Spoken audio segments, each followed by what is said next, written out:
وعليكم السلام ورحمة الله تعالى وبركاته. بالنسبة للمهدي عليه السلام، هو آخر علامات وأشراط الساعة الصغرى.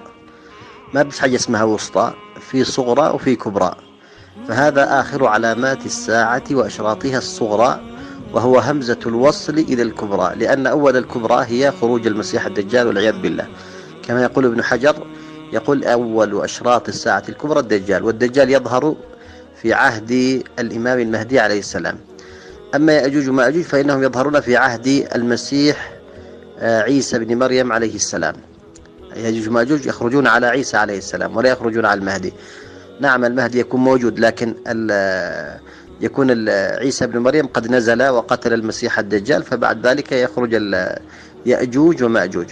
وبالنسبة هل سيكون في عهد الإمام المهدي؟ نعم، قتال. نعم، سيقاتل الإمام المهدي السفياني، وسيفتح الجزيرة العربية ويفتح فارس، ويحصل هناك قتال في العراق. يعني هذا حاصل، حتى الشيعة العراقيون يقرون بذلك، في أن في كتبهم أن الإمام المهدي سيقتل 70 من علمائهم، ويقتل 16,000.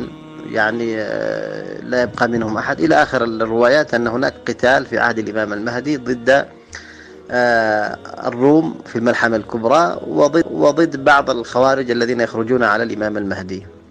والله أعلم.